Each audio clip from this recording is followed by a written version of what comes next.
Hey, bonjour à tous et bienvenue sur 30 jours pour apprendre After Effects. Je suis James et aujourd'hui nous allons parler de la timeline.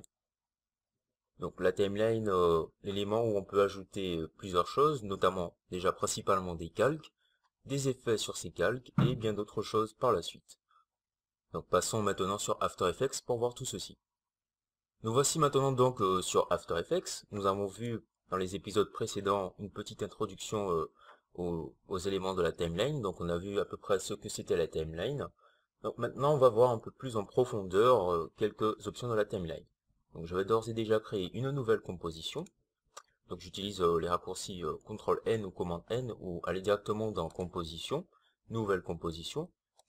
Ou je vais plutôt prendre, donc aller beaucoup plus rapidement, saisir, donc déjà prendre deux vidéos, créer une composition à partir de la vidéo, directement. Donc j'ai juste fait glisser, comme ceci, sur l'icône de créer une nouvelle composition. Voilà. Donc, ma composition étant créée, ma timeline est alimentée par deux calques. Donc j'ai ajouté deux calques, deux vidéos sources.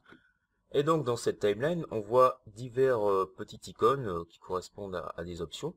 Et on a aussi des options ici qui apparaissent. Donc on va commencer par voir les options qui sont ici, donc les options les plus basiques, hein. On a la possibilité de masquer la vidéo. Donc ici la première vidéo qui est celle-ci, je peux la masquer, comme ceci. Ce qui a pour effet de la masquer, la rendre invisible. Comme ça je peux voir la vidéo qui est juste en dessous. Ensuite je peux désactiver la bande sonore, comme ceci. Comme ça, lors de rendu, j'aurai la bande sonore uniquement de la seconde vidéo, ou désactiver les deux bandes sonores pour ajouter ma bande sonore. J'ai aussi la possibilité, en fait, donc je saute celui-ci pour vous parler de celui-ci après, de verrouiller mon calque. Donc verrouiller, pourquoi? Parce que éventuellement, si j'ai plusieurs calques, on va dire une cinquantaine de calques, et que par inadvertance je fais bouger la souris, je peux déplacer un calque. Donc notamment comme ceci. Là, je peux déplacer mon calque, donc on voit qu'il est déplacé. Et en fait, il s'agit du calque qui est en dessous, donc notamment celui-ci. Il est déplacé. Et donc, en cliquant sur ce calque, ici, je vois que je n'y ai pas accès. On voit qu'il clignote, je ne peux pas le déplacer.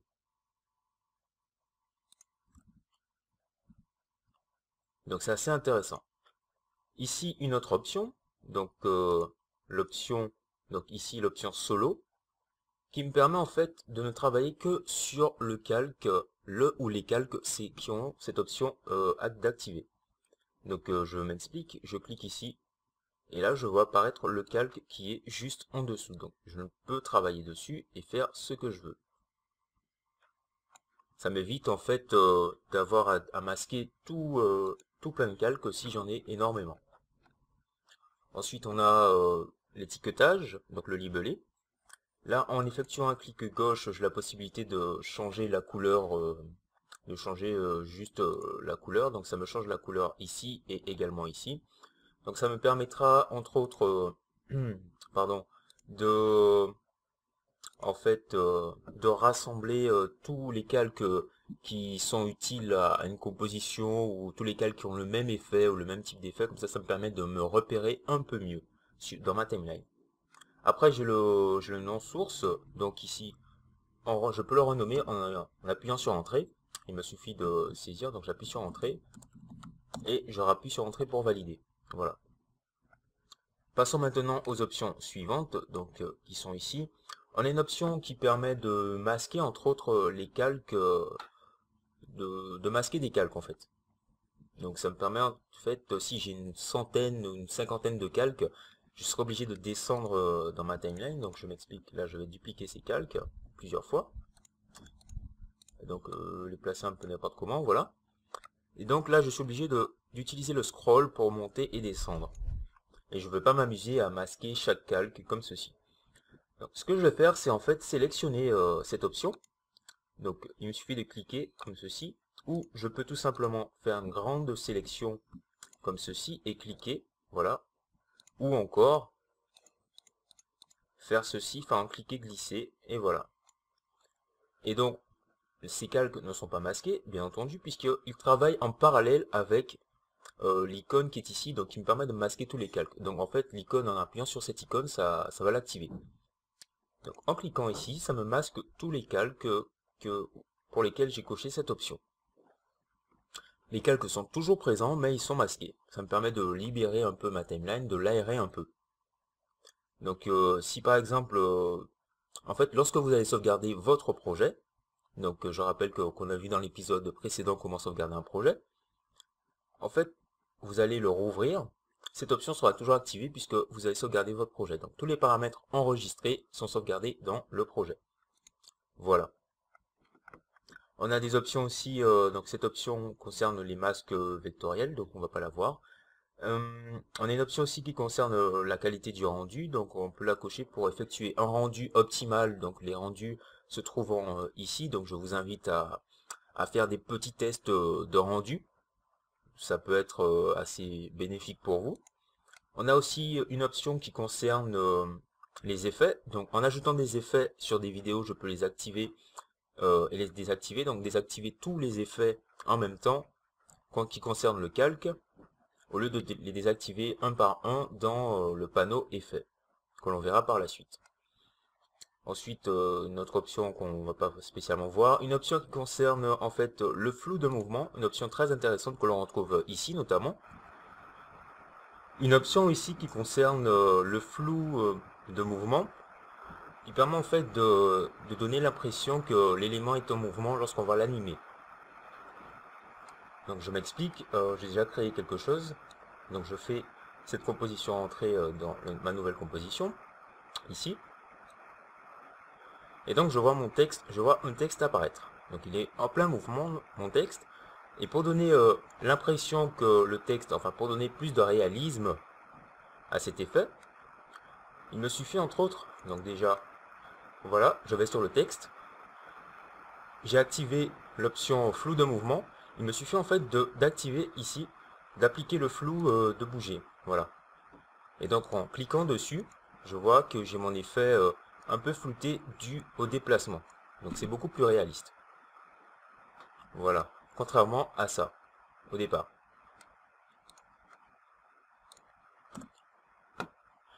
Ensuite, donc on a les options ici liées au masque, au calque d'effet. Ensuite, les options liées à la 3D, donc une option ici, en ébauche 3D et tout.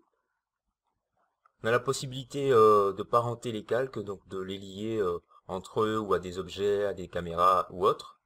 On verra ceci par la suite, ainsi qu'une autre option. Voilà. Donc on a un autre mode, donc un mode caché qui est les options et modes. Ici, donc pour accéder à ces options, il suffit de cliquer sur le bouton ou d'utiliser le raccourci F4. Et là, on voit les modes, les modes de fusion liés au calque, notamment ceux-ci, hein, donc les modes de fusion classiques que l'on retrouve sur Photoshop également. Voilà. Plus quelques autres modes. Et aussi une option qui concerne le cache et également le lien de parenté qui est toujours présent. On a aussi la possibilité de générer des images clés automatiquement, de modifier les images clés, etc. Donc voyons maintenant un peu ce qui se passe sur ma timeline. Donc j'ai la possibilité d'agrandir ma composition. Donc pour ce faire, il me suffit d'aller sur la composition ici présente, de la sélectionner, d'effectuer un clic droit et d'aller dans Paramètres de composition. Où je peux directement, donc étant donné que je suis sur cette composition, je vais directement dans Composition, Paramètres de composition, le raccourci étant CTRL-K ou Commande-K, sous Mac. Je peux renommer cette composition, ce que je peux faire directement ici en appuyant sur Entrée directement. Donc comme je vous l'ai dit dans l'épisode précédent, les paramètres d'une composition ne sont pas fixes, on peut les modifier autant que l'on souhaite.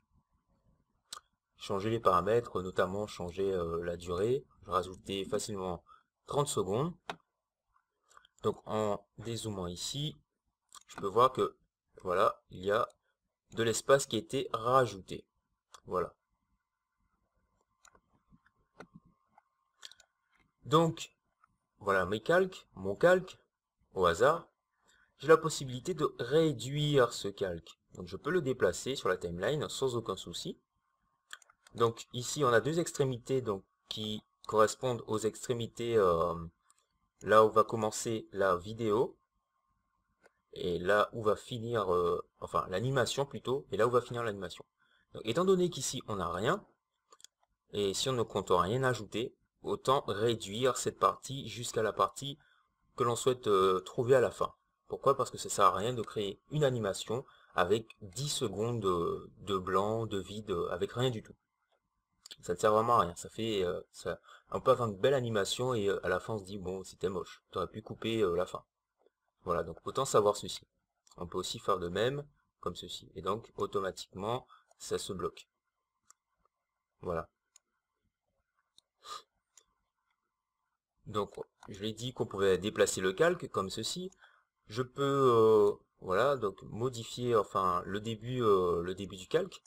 Donc ici on voit que c'est transparent. Je peux modifier enfin faire déplacer voilà comme ceci la partie qui en fait me permet de voir les 10 premières enfin les quelques secondes du calque où je pourrais appliquer donc cette partie correspond à la partie où je pourrais appliquer les effets entre autres hein. Voilà et je peux déplacer ceci donc ça me permet d'avoir un petit résultat. Et ensuite, j'ai toujours, donc je peux toujours voir le résultat, mais je peux le déplacer également, comme ceci. Donc le déplacer sur la partie que je pourrais modifier.